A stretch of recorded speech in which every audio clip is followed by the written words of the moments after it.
ദീർഘായുസിന്റെ കാര്യം വേണോ? 50 വയസ്സിൽ നാളെ മരിക്കാൻ ഉദ്ദേശിച്ച വാപ്പാക്ക് 90 വയസ്സ് വരെ ജീവിക്കാൻ ആഗ്രഹമുണ്ടോ? അഥവാ അള്ളാഹുവിന്റെ ഖദായിൽ ഇന്നും മരിക്കുമെന്ന് എഴുതിയിട്ടിട്ടുണ്ടെങ്കിൽ അത് മാറ്റി ആഫിയത്തുള്ള ദീർഘായുസ് കിട്ടാനുള്ളൊരു കാര്യം, ഒരു ചരിത്രം ഞാൻ പറഞ്ഞു തരാം. അത് നിങ്ങളുടെ ജീവിതത്തിൽ നിലനിർത്തി കഴിഞ്ഞാൽ ഉറപ്പായിട്ട് നിങ്ങൾക്ക് എന്തുണ്ടാവും? ദീർഘായുസ്. ബാക്കിയിരിക്കുന്ന എല്ലാവരും ഒന്ന് എണീറ്റിച്ച് അടുത്തോട്ട് വന്ന് നമ്മൾ നിർത്തുക. നിങ്ങൾ ഇങ്ങനെ എല്ലാവരും ഒന്ന് എണീറ്റ് നിന്ന്, അല്ലാഹുവേ ഇവിടെ ആ എണീറ്റ് നിന്ന അതേ നൃത്തം എല്ലാവരും ഒന്ന് എണീറ്റ് നിന്നാൽ മതി. ഈ എണീറ്റ് നിന്ന് എല്ലാവർക്കും സ്വർഗത്തിലും നിൽക്കാനുള്ള ഭാഗ്യം കൊടുക്കണേ അല്ലാ. നിങ്ങൾ കുറച്ച് മുന്നോട്ട് നടന്നു വന്നേ. പടച്ച റബ്ബേ, ഈ ഒഴിഞ്ഞിരിക്കുന്ന സീറ്റിലേക്കൊന്ന് വന്നിരുന്നേ അല്ലാ. ഈ നടത്തം സ്വർഗത്തിലേക്ക് നടക്കാനുള്ള ഭാഗ്യം കൊടുക്കണേ അല്ലാ. പടച്ച റബ്ബേ, സ്വർഗത്തിന്റെ സദസ്സാണല്ലോ, മജ്ലിസുൽ റൗളത്തും മിൻ റിയാദിൽ ജന്നയിലാണല്ലോ ഇരിക്കുന്നത് വാപ്പാ. ഈ ഇരുത്തമിരുന്ന നമുക്ക് സ്വർഗത്തിലും ഇരിക്കാനുള്ള ഭാഗ്യം അല്ലാഹുവേ നീ തരണേ അല്ലാ. എല്ലാവരും അവിടെ ഇരുന്നോ. നിങ്ങൾ മുന്നോട്ട് വന്നിരിക്കാൻ പറഞ്ഞ മഴയത്തിരിക്കണ്ട, മഴയില്ലാത്തടത്ത് ഇരിക്കും, പനി പിടിക്കണ്ട. അള്ളാഹു ആഫിയത്ത് തരട്ടെ, അള്ളാഹു ദീർഘായുസ് തരട്ടെ. അൽഹംദുലില്ലാ. അള്ളാഹു ഇത് നമ്മുടെ ലക്ഷ്യം ആള് കൂടലല്ല. ഞാൻ എൻ്റെ പരിപാടിയൊക്കെ നടത്തുമ്പം കാരാളി മുക്കിൽ വെച്ച് കുറച്ച് നാളുകൾക്ക് മുമ്പ് അൽഹംദുലില്ലാ നൂറേ മദീനയുടെ ആണ്ട് നേർച്ച നടത്തി. അൽഹംദുലില്ലാ ആയിരങ്ങൾ അവിടെ പങ്കെടുത്തു. അതൊക്കെ അള്ളാഹു കബൂൽ ചെയ്യുമാറാകട്ടെ. ഈ 1.5 വർഷമായിട്ട് ഞാൻ ഈ മജ്ലിസ് നടത്തിയത് കാരാളി മുക്കിൽ നമ്മുടെ ഇസ്ലാമിക് മീഡിയയിൽ അമീനിക്കയുടെ ഓഫീസിൽ വെച്ചുകൊണ്ടാണ്. ഞാൻ ഈ പരിപാടി തുടങ്ങിയ സമയത്ത് പലരും എതിർത്തവരുണ്ട്. എന്തിനാ ഇങ്ങനെ നടത്തുന്നത്? ഇന്ന് ഇപ്പോഴത്തെ കാലത്ത് ഇത് കയറി വരില്ല, പലരും നന്നാവില്ല. അൽഹംദുലില്ലാ ഞാൻ കാരണം ഉറപ്പു തരിക, ആയിരങ്ങൾ അസ്മാഉൽ ഹുസ്ന പഠിച്ചു, ഒരുപാട് ദിക്റുകൾ പഠിച്ചു, സ്വലാത്ത് പഠിച്ചു. എങ്ങനെ കുടുംബജീവിതം മുന്നോട്ട് പോകണം, വാപ്പയെ ബഹുമാനിക്കണം, ഉമ്മയെ ബഹുമാനിക്കണം, പല കാര്യങ്ങളും അൽഹംദുലില്ലാ കഴിഞ്ഞ 500 ദിവസം കൊണ്ട് ഓൺലൈനായിട്ട് അൽഹംദുലില്ലാ പഠിച്ചു. ഇപ്പം അത് ഓഫ്ലൈനായിട്ട് വേദികളിലേക്കും എത്തുകയാണ്. അള്ളാഹു ഖിയാമത്ത് നാൾ വരെ ഇസ്സത്തോടുകൂടി അള്ളാഹു നിലനിർത്തി തരുമാറാകട്ടെ.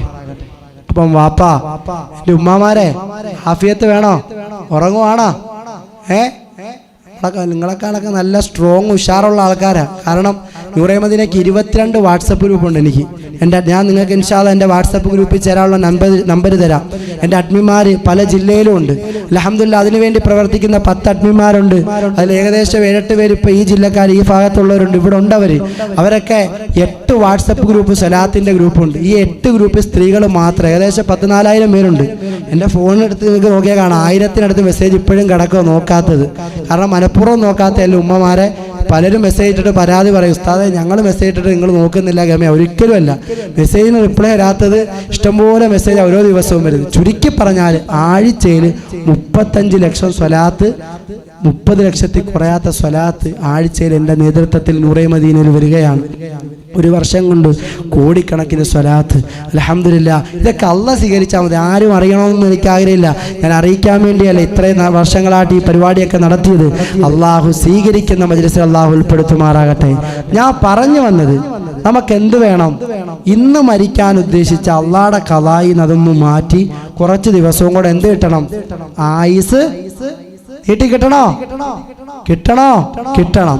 അതിനു വേണ്ടിയുള്ള കാര്യം പറഞ്ഞത് ആദരവായ പ്രവാചകൻ നബി മുഹമ്മദ് മുസ്തഫ. ഇപ്പോൾ ഉഷാറാണ്, ഉറക്കമൊന്നുമില്ല. ആദരവായ പ്രവാചകൻ നബി മുഹമ്മദ് മുസ്തഫ സല്ലല്ലാഹു അലൈഹി വസല്ലമ തങ്ങള് തൻ്റെ പ്രിയപ്പെട്ട കൂട്ടുകാരനായ അബ്ദുറഹ്മാൻ ഔഫ് തങ്ങൾ ഒരു കച്ചവടത്തിന് വേണ്ടി പോവുക. കച്ചവടത്തിന് വേണ്ടി കച്ചവട സംഘം ഇറങ്ങി. അബ്ദുറഹ്മാൻ ഔഫ് തങ്ങൾ റസൂലുള്ളാഹിന്റെ കൈ പിടിച്ചു ചുംബിച്ചുകൊണ്ട് സലാം പറഞ്ഞുകൊണ്ട് കച്ചവടത്തിന് പോവുകയാ. സാധാരണ അങ്ങനെ അബ്ദുറഹ്മാൻ ഔഫ് തങ്ങൾ കച്ചവടത്തിന് പോകുന്നതാ. അന്നത്തെ ദിവസം കച്ചവടത്തിന് പോയപ്പോൾ എൻ്റെ പ്രിയമുള്ളവരെ, അള്ളാന്റെ റസൂല് കരയുകയാണ്, അള്ളാന്റെ ഹബീബ് കരയുകയാണ്, ആരംഭപ്പൂവായ മുത്തുനബി പൊട്ടിക്കരയുകയാ. കണ്ടു നിന്ന സഹാബത്ത് വന്നിട്ട് ചോദിച്ചു, യാ റസൂലല്ലാഹ്, നബിയേ എന്തിനാണ് നബിയെ കരയുന്നത്? എന്തിനാണ് നബിയെ സങ്കടപ്പെടുന്നത്? അബ്ദുറഹ്മാനും സംഘവും കച്ചവടത്തിന് പോയപ്പോൾ എന്തിനാ നബിയെ കരയുന്നത്? നമ്മുടെ മുത്തുനബി പറയുകയാ, അബ്ദുറഹ്മാനുണ്ടല്ലോ എൻ്റെ കൂട്ടുകാരനാ, എൻ്റെ ചങ്ങായിയാ, എൻ്റെ സഹാബിയാ. ഇന്ന് അബ്ദുറഹ്മാൻ കച്ചവടത്തിന് പോയിട്ട് തിരിച്ചു വരൂല. ഇത് അബ്ദുറഹ്മാന്റെ അവസാനത്തെ യാത്രയാ. അബ്ദുറഹ്മാൻ തിരിച്ചു വരൂല. പോകുന്ന കച്ചവട സംഘത്തിന്റെ ഇടയിൽ വെച്ചുകൊണ്ട് അബ്ദുറഹ്മാൻ അങ്ങ് മരിച്ചു പോകുമെന്ന് പറഞ്ഞുകൊണ്ട് അള്ളാന്റെ റസൂല് കരയുമ്പോൾ സഹാബത്ത് സമാധാനിപ്പിക്കുന്നു. പടച്ചറബേ, ദിവസങ്ങൾ കഴിഞ്ഞ് മാസങ്ങൾ കഴിഞ്ഞ് കച്ചവട സംഘം തിരിച്ചു വരാം സമയമായി. സഹാബത്തെല്ലാം അങ്ങാടിയിൽ പോയി നിന്നുകൊണ്ടിങ്ങനെ നോക്കി നിൽക്കുകയോ. ആ സമയത്തതാ കച്ചവട സംഘമെല്ലാം ഇങ്ങനെ നടന്നു വരുന്നുണ്ട്. പടച്ചറബേ, കച്ചവട സംഘം നടന്നു വരുന്ന രംഗം കാണുമ്പോ സഹാബത്തിന്റെ നോട്ടം എങ്ങോട്ടെന്നറിയുമോ? അബ്ദുറഹ്മാൻ ഔഫ് തങ്ങളുണ്ടോ എന്നാ മുത്തുനബി പറഞ്ഞത്. അബ്ദുറഹ്മാൻ വരൂലെന്നല്ലേ. പടച്ചറബേ, നോക്കുമ്പോ മതാ കച്ചവട സംഘത്തിന്റെ ഇടയിലൂടെ ചിരിച്ച് കളിച്ച് രസിച്ച് പുഞ്ചിരിച്ചുകൊണ്ട് മഹാനായ അബ്ദുറഹ്മാൻ ഔഫ് തങ്ങൾ നടന്നു വരുന്നു. കണ്ട പാടയതാ സഹാബത്തോട് ചെന്നിട്ട് പറയുന്നു, നബിയേ, അങ്ങയല്ലയോ പറഞ്ഞത്? അങ്ങ് ഒരിക്കലും കള്ളം പറയില്ലല്ലോ. ജിബ്രീൽ എന്ന മലക്ക് പറഞ്ഞതിന്റെ പേരിലല്ലേ അങ്ങ് പറഞ്ഞത്? അബ്ദുറഹ്മാന്റെ റൂഹ് പിടിക്കാൻ സമയമായെന്ന്, അബ്ദുറഹ്മാന്റെ മരണമെടുത്തെന്ന് പറഞ്ഞല്ലോ എന്ന് പറയുമ്പോൾ എൻ്റെ പ്രിയമുള്ളവരെ, നിങ്ങൾ മനസ്സിലാക്കണം. സഹാബത്ത് തന്നെ റസൂലുള്ളാഹിനോട് പറയുന്നു, നബിയേ, കച്ചവടം കഴിഞ്ഞ് കച്ചവട സംഘത്തിൽ അബ്ദുറഹ്മാനുണ്ട് നബിയേ. അള്ളാന്റെ റസൂല് പറയുന്നു, സഹാബാ, ശരിക്കും അബ്ദുറഹ്മാന്റെ മരണത്തിന്റെ ടൈമായതാ. എന്നോട് മലക്ക് ജിബ്രീൽ പറഞ്ഞതാ. പക്ഷേ എന്തുകൊണ്ടെന്നറിയുമോ? അബ്ദുറഹ്മാന്റെ ആയുസ് നീണ്ടത് എന്തുകൊണ്ടെന്നറിയുമോ? ആ കച്ചവട സംഘത്തിൽ അബ്ദുറഹ്മാൻ എന്തോ ഒന്ന് ചെയ്തു, എന്തോ ഒരു പ്രവൃത്തി ചെയ്തു. ആ പ്രവൃത്തി എന്റെയും നിങ്ങളുടെയും ജീവിതത്തിൽ കൊണ്ടുവന്നാൽ എൻ്റെ വാപ്പാ, എൻ്റെ പൊന്നാര പെങ്ങളെ, ഇന്നു മരിക്കാനാണ് നീ ഉദ്ദേശിച്ചെങ്കിൽ, ഇന്നാണ് നിന്റെ റൂഹ് പിടിക്കുന്നതെങ്കിൽ അള്ളാഹു നിനക്ക് 50 വർഷം 10 വർഷം കൂട്ടിത്തരുന്നതാ. അള്ളാഹുവേ, അതിന് നീ ഞങ്ങൾക്ക് തൗഫീക്ക് ചെയ്യണേ അല്ലാ. അപ്പൊ അതുകൊണ്ട് അബ്ദുറഹ്മാൻ ഔഫ് തങ്ങൾ ചെയ്തൊരു പണി, ആ കച്ചവട സംഘത്തിൽ എന്തോ ഒന്ന് ചെയ്തില്ലേ? മുത്തുനബി കള്ളം പറയുവോ? മുത്തുനബി പറഞ്ഞു മരിക്കുമെന്ന്. പോയിട്ട് വന്നപ്പോൾ തിരിച്ചു വന്ന് നബി തങ്ങൾ പറഞ്ഞ് എന്തോ ഒരു നല്ല പണി അവൻ ചെയ്തിട്ടുണ്ട്, അതുകൊണ്ടാണ് അള്ളാഹ് അവൻ്റെ ആയുസ് നീട്ടിക്കൊടുത്തത്. കാരണം എന്താ? പറഞ്ഞുതരട്ടെ മനുഷ്യന്മാരെ, പറയണോ? കേൾക്കാൻ ആഗ്രഹമുണ്ട്, നിർത്തട്ടെ, പറഞ്ഞുതരണോ? ഇൻഷാ അല്ലാഹ് പറ. ആ, അള്ളാഹു കേൾക്കാൻ തൗഫീക്ക് ചെയ്യട്ടെ. ആ പറഞ്ഞു എന്നാൽ നിങ്ങൾ ചെയ്യുമെന്ന് ഉറപ്പുള്ളവരെ കൈവക്കിക്കേ. ഞാനും പൊക്കാം. അള്ളാഹു തൗഫീക്ക് ചെയ്യട്ടെ. മഹാനായ അബ്ദുറഹ്മാൻ ഔഫ് തങ്ങള് കച്ചവട സംഘവുമായിട്ട് ഇങ്ങനെ ചിരിച്ച് കളിച്ച് രസിച്ചിങ്ങനെ ചെന്ന് അങ്ങാടിയിൽ ചെന്ന് കച്ചവടം നടത്തുന്ന സമയത്തതാ എല്ലാ ദിവസവും ഭക്ഷണം കഴിക്കുന്നൊരു കടയുണ്ട്. പടച്ചറബേ, ആ കടയിലേക്ക് ചെന്നിട്ട് ആ അങ്ങാടിയിലുള്ള കടയിൽ നിന്ന് ആ ഉമ്മയുടെ അരികിലേക്ക് പോയി ഭക്ഷണം കഴിക്കുകയാ. ഭക്ഷണം കഴിച്ചുകൊണ്ടിരിക്കുന്ന സമയത്ത് അബ്ദുറഹ്മാൻ ഔഫ് തങ്ങൾ ചോദിക്കുന്നു, ഉമ്മാ, ഇത്രയും മനോഹരമായ ഭക്ഷണം ആരാണ് വെച്ചതുമ്മ?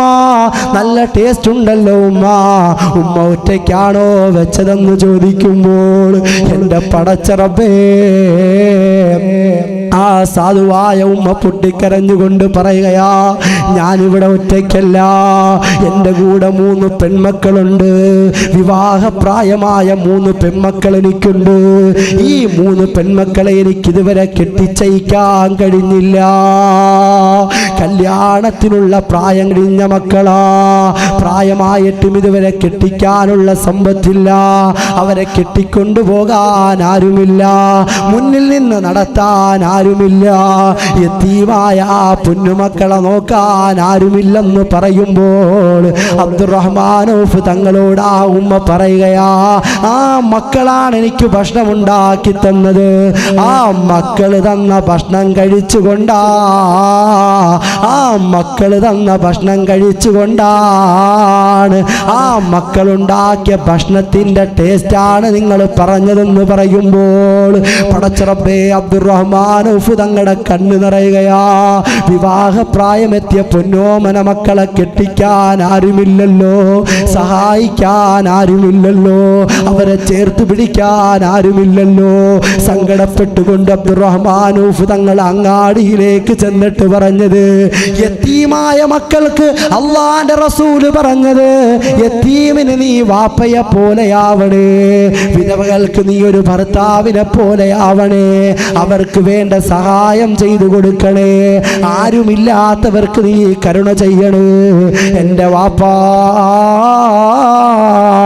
അങ്ങനെ അബ്ദുറഹ്മാൻ ഔഫ് തങ്ങളുണ്ടല്ലോ അങ്ങാടിയിൽ പോയി പറഞ്ഞത്, എനിക്ക് 3 പെൺമക്കളുണ്ട്, ആർക്ക് കേട്ടാൻ പറ്റുമോ, ആർക്ക് പൊറ്റാൻ പറ്റുമല്ലോ, കെട്ടുന്ന പെണ്ണിനെ കെട്ടുന്നവർക്ക് ഞാൻ ഇത്ര ആട് തരാം, ഇത്ര ഒട്ടകം തരാം. അബ്ദുറഹ്മാൻ ഔഫ് തങ്ങൾ ഒന്നും നോക്കാതെ സമ്പത്തിൽ നിന്ന് പലതും എടുത്തു കൊടുത്തിട്ട് ആ സാധുവായ ഉമ്മയുടെ 3 പെൺമക്കളെയും കെട്ടിക്കുകയാണ്. ആ 3 പെൺമക്കളും ദുആ ചെയ്തു. ഞങ്ങളെ സ്നേഹിച്ച അബ്ദുറഹ്മാൻ ഔഫ് തങ്ങളുണ്ടല്ലോ, ആ അബ്ദുറഹ്മാൻ ആഫിയത്തുള്ള ദീർഘായുസ് കൊടുക്കണേ എന്ന്. അതുകൊണ്ട് എൻ്റെ വാപ്പാ മനസ്സിലാക്കണേ, പാവങ്ങളുടെ കണ്ണീരൊപ്പുമ്പോൾ, യതീമായ പെൺമക്കളുടെ കല്യാണം നടത്തുമ്പോൾ, പാവം പിടിച്ച സഹോദരിമാരെ സഹായിക്കുമ്പോൾ അല്ലാഹ് നമുക്ക് തരുന്ന പ്രതിഫലമാണ്, അല്ലാഹു നമുക്ക് തരുന്ന അനുഗ്രഹമാണ് ആഫിയത്തുള്ള ദീർഘായുസ്. അതുകൊണ്ട് എൻ്റെ സഹോദരിമാരോട് എനിക്ക് പറയാനുള്ളത്, പെങ്ങളെ, നിനക്ക് അല്ലാഹു ഭർത്താവിനെ തന്നില്ലേ, നല്ല കുടുംബജീവിതം തന്നില്ലേ, നിന്റെ ഭർത്താവിലൂടെ നിന്റെ കുടുംബജീവിതത്തിലൂടെ അല്ലാഹു നിനക്ക് മക്കളെ തന്നില്ലേ. ഇന്നീ സഹായി ചാരിറ്റബിൾ ട്രസ്റ്റ് എന്തിനായി പരിപാടി നടത്തിയത്, ഈ പ്രഭാഷണം നടത്തിയത്? ഇതുകൊണ്ട് ഒറ്റ ലക്ഷ്യമാണുള്ളത്, പാവങ്ങളുടെ കണ്ണീരൊപ്പണം, പാവങ്ങൾക്ക് സഹായമാകണം. അതുകൊണ്ടാണ് എൻ്റെ പ്രിയമുള്ളവരെ, 28 വയസ്സായിട്ട് പോലും ഇതുവരെ കല്യാണം കഴിയാത്ത സാധുവായൊരു പെൺകുട്ടി, ആ പെൺകുട്ടിയുടെ കല്യാണം നടത്തണമെന്നുള്ള ഒറ്റ നിയ്യത്താണ് ഈ മാസം 24-ാം തീയതി ഇൻഷാ അല്ലാഹ് അല്ലാഹു തൗഫീക്ക് ചെയ്താൽ ഈ ചുറ്റുമൂലയുടെ ജുമാ മസ്ജിദിന്റെ അടുത്തുള്ള ഓഡിറ്റോറിയത്തിൽ വെച്ചുകൊണ്ട് ആ നിക്കാഹ് എന്ന കർമ്മം നടത്തുകയാണ്. ഒരു സഹോദരനുണ്ടല്ലോ 50 കിലോ മാംസം ഏറ്റെടുത്തു. ആ സഹോദരൻ ഏറ്റെടുത്തത് ഒരു സാധുവായ പെൺകുട്ടിയുടെ കല്യാണം നടത്താനാ. അല്ലാഹുവേ, ആ സഹായിച്ച പ്രിയപ്പെട്ട സഹോദരന് നീ ആഫിയത്ത് കൊടുക്കണേ അല്ലാ, ദീർഘായുസ് കൊടുക്കണേ അല്ലാ. അബ്ദുറഹ്മാൻ ഔഫ് തങ്ങളുടെ ദീർഘായുസ് കൊടുത്തതുപോലെ, മരണം മാറ്റി ദീർഘായുസ് കൊടുത്തതുപോലെ, അബ്ദുറഹ്മാൻ ഔഫ് തങ്ങൾക്ക് കൊടുത്തതുപോലെ ആ സഹോദരനും കൊടുക്കണേ അല്ലാ. അതിനുവേണ്ടി പ്രവർത്തിക്കുന്നവർക്ക് വേണ്ടി, അതിനുവേണ്ടി പ്രവർത്തിച്ചവർക്ക്, അതിനുവേണ്ടി പ്രവർത്തിക്കുന്നവർക്ക്, അതിനുവേണ്ടി സഹായിക്കുന്നവർക്ക് അല്ലാഹുവേ അല്ലാഹുവേ മരണിക്കുന്ന സമയം മാറ്റിയിട്ട് ദീർഘായുസ് കൂട്ടിക്കൊടുക്കണേ അല്ലാ. നിങ്ങളോട് ഞാൻ ചോദിക്കുന്നത്, നിങ്ങളുടെ സമ്പത്തിൽ നിന്ന് പറ്റുന്ന ഒരു പവനെങ്കിലും തരാൻ പറ്റുമോ? ഇന്ന് പ്രഭാഷണത്തിന് കയറുന്നതിന് മുമ്പ് തേവലക്കരയിൽ നിന്നൊരു ഉമ്മ വിളിച്ചു. എന്നോട് വിളിച്ചിട്ട് പറഞ്ഞു, ഉസ്താദേ എൻ്റെ മോടെ കല്യാണമാ, എൻ്റെ ജീവിതത്തിലെ ഏറ്റവും വലിയ ആഗ്രഹമായിരുന്നു എൻ്റെ കല്യാണം. എൻ്റെ മോടെ കല്യാണ സമയത്ത് ഒരു പെൺകുട്ടിയുടെ കല്യാണമെങ്കിലും കഴിപ്പിക്കണമെന്ന്. ആ സഹോദരിക്കതിന് കഴിഞ്ഞില്ല. അതുകൊണ്ട് ആ സഹോദരി സ്വന്തം മോടെ കല്യാണത്തിൻ്റെ അതേ ദിവസം അതാ 5 പവന്റെ സ്വർണം രഹസ്യമായിട്ട് ഒരു യതീമായ പെണ്ണിന് കൊടുക്കുന്നു.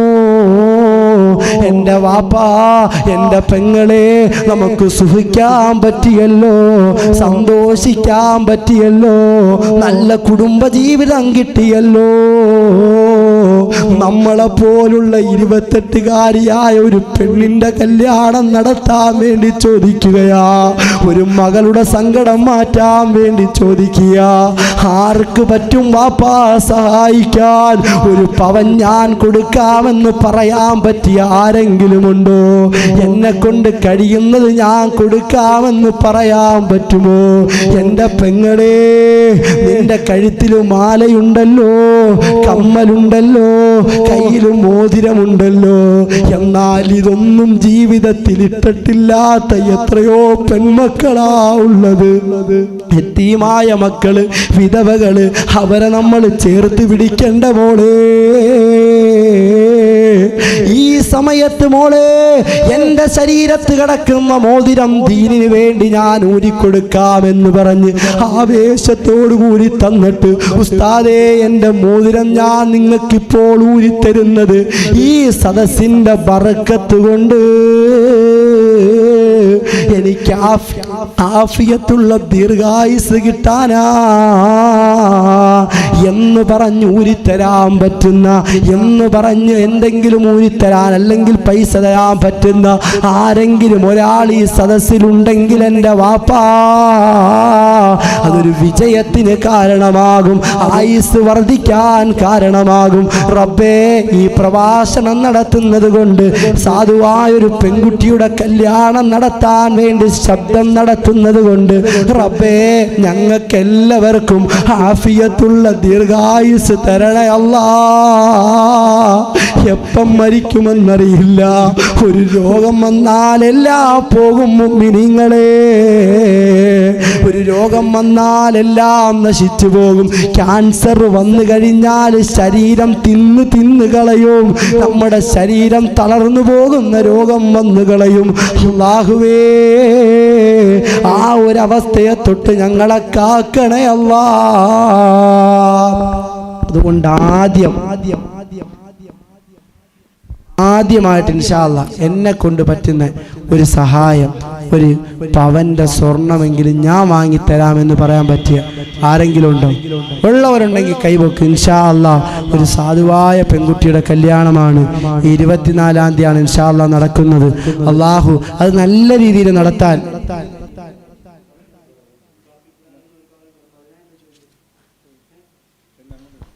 ഇൻഷാ അല്ലാ.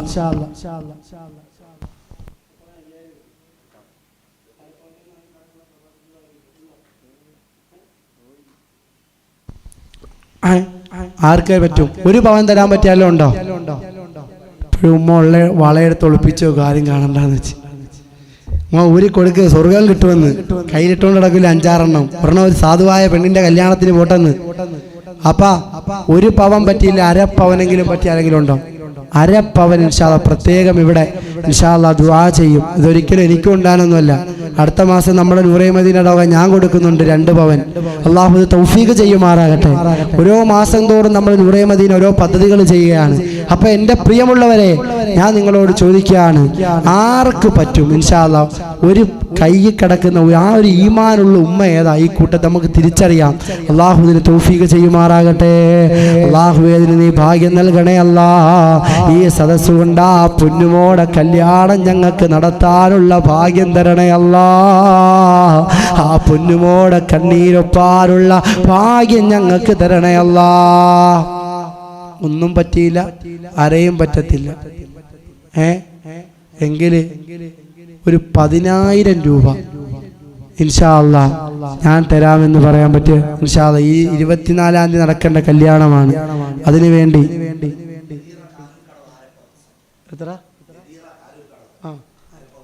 അല്ലാഹു അക്ബർ അല്ലാഹു അക്ബർ സല്ലല്ലാഹു അലാ മുഹമ്മദ് സല്ലല്ലാഹു അലൈഹി വസല്ലം. നൂറേ മദീനയുടെ കുടുംബമാ, എന്നെ സ്നേഹിക്കുന്ന കുടുംബമാ.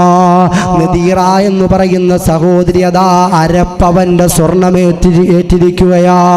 അല്ലാഹുവേ സ്വീകരിക്കണേ അല്ലാ, കബൂൽ ചെയ്യണേ അല്ലാ. റബ്ബേ മനസ്സ് തരണേ അല്ലാ.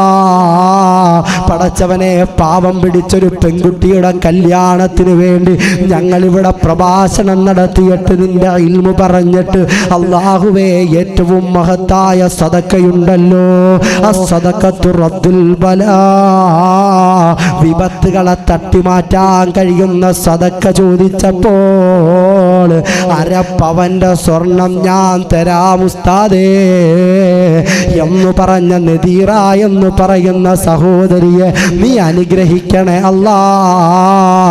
ആഫിയത്ത് കൊടുക്കണേ അല്ലാ, ദീർഘായുസ് കൊടുക്കണേ അല്ലാ. ആ സഹോദരിയുടെ കുടുംബജീവിതം റാഹത്തിലാക്കണേ അല്ലാ. മക്കളെ സ്വാലിഹീങ്ങളാക്കണേ റബ്ബേ. അല്ലാഹുവേ, നിന്റെ ദീനിനു വേണ്ടി ഊരിക്കൊടുത്തതിന് പകരം അല്ലാഹുവേ സ്വർഗത്തിൽ രാജകുമാരിയെ പോലെ ഇരുത്തണേ അല്ലാ. അല്ലാഹുവേ, ഇത് ചെയ്ത കാരണത്താൽ ഒരു മാരക രോഗവും കൊടുക്കല്ലേ അല്ലാ. മാരക രോഗം കാരണം ശരീരം തളരുന്ന ഒരവസ്ഥ നീ വരുത്തല്ലേ അല്ലാ. മറ്റുള്ളവർക്ക് ഭാരമാകുന്ന രോഗം തരല്ലേ അല്ലാ. എൻ്റെ പൊന്നുമോളെ, ഒരു രോഗം വന്നു കഴിഞ്ഞാൽ എല്ലാം തീരും മോളെ. ക്യാൻസറോ ട്യൂമറോ കിഡ്നി വീക്കാകുന്ന രോഗം എന്തെങ്കിലും വന്നു കഴിഞ്ഞാൽ നമ്മുടെ ശരീരമെല്ലാം തകർന്നു പോകും. ഇപ്പോഴും നമുക്ക് കഴിയുന്നില്ല, ഇപ്പോഴും നമുക്ക് കൊടുക്കാൻ കഴിയുന്നില്ല. കാരണം എന്തെന്നറിയുമോ? എനിക്കെല്ലാം വേണം, എൻ്റെ കുടുംബജീവിതത്തിൽ എനിക്കെല്ലാം വേണമെന്ന് പറഞ്ഞ് വാരി ചുമന്ന് വെച്ചിരിക്കുന്ന വാപ്പാ, ഇതെല്ലാം ഇട്ടിട്ട് കബറിലേക്ക് പോകേണ്ടതല്ലേ? നിത്യരോഗിയാവാതിരിക്കാൻ ഉസ്താദേ ഞാൻ തരാം അരപ്പവനെന്ന് പറഞ്ഞ് വീണ്ടും ഒരാൾ കൈ ഉയർത്താൻ പറ്റുമോ? അല്ലാഹുവേ, സാധുവായൊരു പെൺകുട്ടിക്ക് വേണ്ടിയാണ്, നീ തൗഫീഖ് ചെയ്യണേ അല്ലാ. കുറച്ച് ദിവസം മുമ്പ് അല്ലാഹുവേ അൽഹംദുലില്ലാഹ്, എൻ്റെ സ്വലാത്ത് മജ്ലിസ് മുടങ്ങാതെ കാണുന്ന ഉമ്മയാണ് പാരിഷാമ്മയുടെ പാരിഷാ ഉമ്മ എന്ന് പറയുന്ന പ്രിയപ്പെട്ട സഹോദരിയുടെ ഉമ്മാടെ പൊന്നുമോള്. അല്ലാഹുവേ, എന്നെ സ്നേഹിച്ച് മജ്ലിസ് സ്നേഹിച്ചുകൊണ്ട് സ്വലാത്ത് സ്നേഹിച്ചുകൊണ്ട് ഈ മജ്ലിസിൽ വന്നതാ. അല്ലാഹുവേ, അവർക്കറിയാം അസ്മാഉൽ ഹുസ്നയുടെ മഹത്വം, സ്വലാത്തിന്റെ മഹത്വം. ഇവിടെ ഇപ്പം അസ്മാഉൽ ഹുസ്ന ചൊല്ലി ദുആ ചെയ്യാൻ പോകുന്ന മജ്ലിസോ, ഈ സദസ്സിലേക്ക് തൻ്റെ ശരീരത്ത് സ്നേഹത്തോടുകൂടി ആഗ്രഹത്തോടുകൂടി ഇട്ട് നടന്ന മോതിരമുണ്ടല്ലോ, അല്ലാഹുവേ, ദീനിനു വേണ്ടി ഊരി തന്നതാണല്ലാ. ആ പാരിഷാ ഉമ്മയുടെ പൊന്നുമോടെ ജീവിത റാഹത്തിലാക്കണേ അല്ലാ. ആമീൻ പറ മനുഷ്യന്മാരെ, തരാൻ പറ്റത്തില്ലേ? ഇല്ല, ആമീനെങ്കിലും പറയും, അവര് രക്ഷപ്പെടട്ടെ. അല്ലാഹുവേ അവരെ നീ രക്ഷപ്പെടുത്തണേ അല്ലാ. ഈ മോതിരം തന്നതിന് പകരം ആഫിയത്തുള്ള ദീർഘായുസ് കൊടുക്കണേ അല്ലാ. അവരുടെ കുടുംബജീവിത റാഹത്തിലാക്കണേ അല്ലാ. അല്ലാഹുവേ ക്യാൻസർ പോലോത്ത, ട്യൂമർ പോലോത്ത ഒരു മാരക രോഗവും കൊടുക്കല്ലേ അല്ലാ.